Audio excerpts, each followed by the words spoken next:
তুমি তোমার ফোন দিয়ে কিন্তু শুরু করতে পারবে। আমি যেহেতু ১ বছর ধরে করেছি ফোন দিয়ে এবং প্রিন্টার ছিল না, সবকিছু তারপরে কিনেছি আস্তে, আস্তে। বিজনেসটা বোঝার পর কিনেছি। হুট করে সবকিছু টাকা দিয়ে ইনভেস্ট করিনি। তাই তোমাদেরকেও রিকোয়েস্ট করব, তোমরা ১ম এ হুট করে ইনভেস্ট করে দিও না। বাইরে থেকে প্রিন্ট করে ব্যবসাটা শুরু করো, ব্যবসাটা বোঝো, তারপর কিন্তু সবকিছু ইনভেস্ট করো। তোমাকে তখন বলতে হবে না, তুমি অটোমেটিক ইনভেস্ট করবে। তারপরে প্রশ্ন হচ্ছে, আপনারা অনেকেই আমাকে জিজ্ঞেস করেছেন যে আমি কোন ক্যাটেগরি প্রোডাক্ট সেল করি অনলাইনে? দেখো, আমি ১ম এ কিন্তু প্রায় ২ বছর, ২.৫ বছর বিভিন্ন রকম প্রোডাক্ট কিন্তু আমি টেস্ট করেছি। টেস্টিং মানে হচ্ছে আমি ১০ পিস করে আমার একটা প্রোডাক্ট ধরে চুজ করলাম। অনলাইনে দেখছি, ওই প্রোডাক্টটা নিয়ে আমি ভাবছি, রিসার্চ করছি। তারপরে ১০ পিস কিনলাম এবং লিস্টিং করে দেখলাম কেমন অর্ডার আসে, কত টাকা আমার প্রফিট হচ্ছে, কেমন প্রোডাক্টটি রিটার্ন আসছে। তারপরে সব কিছু দেখার পরে যদি আমার প্রোডাক্টটি ভালো লাগতো তাহলে কিন্তু আমি ওটাকে বাল্কে কিনতাম এবং সেটাকে বিজনেস করতাম। এভাবে কিন্তু আমি প্রায় ১০০ রকমের প্রোডাক্ট কিন্তু সেল করে নিজে দেখেছি। তারপরে আমার মনে হয়েছে এই ১০০ রকমের মধ্যে যে আমার এখন ২ থেকে ৩ টার ক্যাটাগরি প্রোডাক্ট আমি সেল করি। তার মধ্যে হচ্ছে ইলেকট্রনিক্স গ্যাজেটস, যেমন হচ্ছে ল্যাপটপ স্ট্যান্ড, মোবাইলের সেলফি স্টিক, ট্রাইপড, এই সমস্ত জিনিসগুলো কিন্তু মোবাইল স্ট্যান্ড, এই সমস্ত জিনিসগুলো নিয়ে আমি নিজের ব্র্যান্ডিং করেছি এবং সেই ব্র্যান্ডিংয়ের নাম দিয়ে সেল করছি অ্যামাজন, ফ্লিপকার্টে। মিশোতে আমি কিন্তু সেল করি না। তাই তোমাদেরকে আমি রিকোয়েস্ট করব, তোমরা ১ম এ অল্প, অল্প ক্যাটাগরি প্রোডাক্ট, বিভিন্ন রকম ক্যাটাগরি ৪ রকম হোক, ৫ রকম হোক, সেগুলোকে তোমরা ফাইন্ড করো, রিসার্চ করো, তারপরে সেগুলো লিস্টিং করে দেখো। তার মধ্যে যেটি বেশি তোমাকে ভালো লাগবে মানে যেটাতে কম রিটার্ন আসছে। সব প্রোডাক্ট তো ৫ রকম প্রোডাক্ট তুমি যদি শুরু করো তাহলে কিন্তু সব প্রোডাক্ট কিন্তু রিটার্ন আসবে না। কিছু প্রোডাক্ট রিটার্ন কম আসবে, কিছু প্রোডাক্টে রিটার্ন বেশি আসবে, কিছু প্রোডাক্টে তোমার লাভ কম হবে, কিছু প্রোডাক্টে লাভ বেশি হবে, কিছু প্রোডাক্টে তোমার প্যাকেজিং খরচ বেশি হবে, কিছু প্রোডাক্টে প্যাকেজিং খরচ কম হবে। তার মধ্যে তোমার যেটা বেস্ট লাগবে সেটা দিয়ে তুমি বিজনেস লং টার্মে শুরু করো। বাট তোমাকে ১ম এই যে একবারে ১০০ পিস কিনে নিলে, ২০০ পিস কিনে নিলে একটা প্রোডাক্ট, এরকম করো না। অল্প, অল্প প্রোডাক্ট কেনো এবং টেস্টিং করে দেখো। তার মধ্যে যেটি ভালো লাগবে সেটাই তুমি বিজনেস করো। তারপরে প্রশ্ন হচ্ছে, এটা কিন্তু অনেকেই এই প্রশ্নটা বেশিরভাগ করে যে স্যার জিএসটি ফাইল কীভাবে করব? আর জিএসটি ফাইল করতে কি টাকা লাগে? দেখো, জিএসটি তোমার যখন থাকবে তখন তোমাকে জিএসটি ফাইল করতে হবে। আর জিএসটি তোমার না থাকলে অ্যামাজন, ফ্লিপকার্টে তুমি অ্যাকাউন্ট খুলতে পারবে না। আর তোমার জিএসটি ফাইলিংয়ের ব্যাপারটা হচ্ছে, তুমি যে বিজনেস করছো সেই বিজনেসের তোমাকে প্রুফ দেখাতে হবে জিএসটিতে।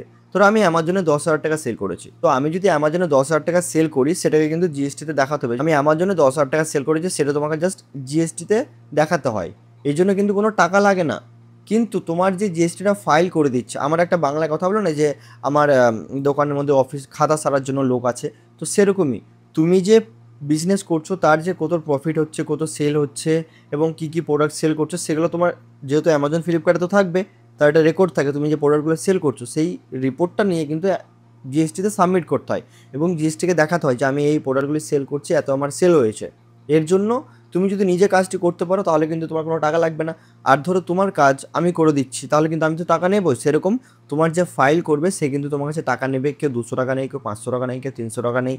আমাদের কাছেও সেগুলো ফ্যাসিলিটি আছে এবং সেখানে কথা হচ্ছে যে তুমি যদি সেটা নিজে, নিজে করতে পারো তাহলে কিন্তু কোনো রকম টাকা লাগবে না। এবার তুমি বিজনেস করবে না জিএসটি ফাইল করবে, সব কিছু তো একা করা সম্ভব নয়। তাই সবাই আমরা যারা এই সমস্ত কাজগুলো করে, যে সিএগুলি আছে, তারাই কিন্তু এগুলো হ্যান্ডেল করে এবং তারাই কিন্তু কাজগুলো করে। তাই তোমরা বেশি ভয় করো না যে জিএসটির জন্য প্রচুর টাকা লাগে ফাইল করতে, এসব কিন্তু কিছু না। প্রত্যেক মাসে, মাসে একটা হয় আর একটা কোয়ার্টারলি হয়, মানে ৩ মাস অন্তর, অন্তর তুমি দেখাতে পারবে। তাই সবাইকে বলবো যে কোয়ার্টারলিটাই তোমরা সবাই সিলেক্ট করে রাখো, তাহলে তোমাকে প্রতি মাসে, মাসে ঝামেলা করতে হবে না। ৩ মাস অন্তর, অন্তর তোমার যে সাবমিট, যে কত সেল হলো এগুলো তোমার রিপোর্টটা নিয়ে তুমি সাবমিট করতে পারবে। ঠিক আছে? তারপর প্রশ্ন হচ্ছে জিএসটি করতে কী, কী ডকুমেন্টস লাগবে? দেখো, জিএসটি করতে কিন্তু অনেক রকমের ডকুমেন্টস প্রয়োজন হয়।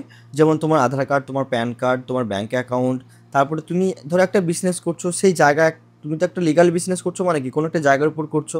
তাহলে তোমার যদি কোনো একটা জায়গার উপর বিজনেস করতে হয় তাহলে সেই জায়গার একটা নাম্বার থাকে, যেমন দাগ নাম্বার, খতিয়ান নাম্বার, তারপরে মৌজা নাম্বার, জেল নাম্বার, এগুলো থাকে। তো তো তুমি যে লিগাল বিজনেস করছো তো এগুলো থাকবে নিশ্চয়। তো সেটার একটা প্রমাণ দেখাতে হবে, যেমন হচ্ছে দলিল হতে পারে, সেটা হচ্ছে রেকর্ড বা পর্চা হতে পারে। তারপর তুমি যে লিগাল বিজনেস করছো, বিজনেস করতে তো ইলেকট্রিক লাগে, কারেন্ট লাগে, তো তুমি যে কারেন্টের বিল সরকারকে দিচ্ছ তারও কিন্তু একটা প্রমাণ থাকবে। তাই তুমি ওই জায়গার উপরে যে কারেন্টের বিলটা আছে সেটাও কিন্তু লাগবে। এবার ধরো তোমার নামে নেই, যেহেতু আমার কম বয়স, আমার নামে ছিল না, আমার বাবার নামে ধরো বাড়ির জায়গা আছে এবং কারেন্টের বিলটাও আমার বাবার নামে আছে। তাই আমি কি করেছিলাম, একটা কোর্ট থেকে কাগজ বানিয়ে নিয়েছিলাম, ১৫০-২০০ টাকা খরচ হয়। সেখানে লেখা ছিল যে আমার বাবার নাম এটা, আমার বাবা আমাকে তেনার জায়গাতে বিজনেস করার পারমিশন দিচ্ছে। সেটা বাড়ির মধ্যে বিজনেস তো দোকানেও করতে পারে, বাড়িতেও করতে পারে। এবং আমি বাড়ির জায়গার কাগজ নিয়ে কিন্তু আমি এটা করেছিলাম। তাই তোমরাও এরকমভাবে করতে পারবে। আর তোমরা যদি জিএসটি করতে চাও আমাদের নিচে দেওয়া হোয়াটসঅ্যাপ নাম্বারে কিন্তু যোগাযোগ করো। আমাদের কাছে কিন্তু অনেক কম টাকাতে আমরা আমাদের যে সিএ আছে তাকে দিয়ে আমরা জিএসটি করাই এবং খুব নিখুঁতভাবে করাই। দেখো ই-কমার্সের বিজনেস এবং অফলাইনের বিজনেস দুটোর মধ্যে ডিফারেন্ট আছে। ই-কমার্স বিজনেসের জিএসটি যদি তুমি করাতে চাও আমাদের কাছে, তাহলে তোমরা অবশ্যই আমাদের সঙ্গে যোগাযোগ করবে। আমরা কম টাকার মধ্যে তোমাদেরকে জিএসটি করিয়ে দেবো। তারপর স্যার বিজনেস করতে গেলে, ই-কমার্স বিজনেস করতে গেলে কারেন্ট অ্যাকাউন্ট লাগবে না, সেভিং অ্যাকাউন্ট দিয়ে লাগবে। দেখো, বিজনেস কিন্তু কারেন্ট অ্যাকাউন্ট দিয়ে হয়, কিন্তু একটা লিমিটের পর। ধরো আমি এখন শুরু করছি, আমি যদি এখনই কারেন্ট অ্যাকাউন্ট করবো এত টাকা খরচ করে, তাহলে তো হবে না। কিন্তু ই-কমার্স বিজনেস যে কারেন্ট অ্যাকাউন্ট দিয়ে শুরু করতে পারবে, না হলে হবে না, এরকম কিন্তু কোনো ব্যাপার নেই।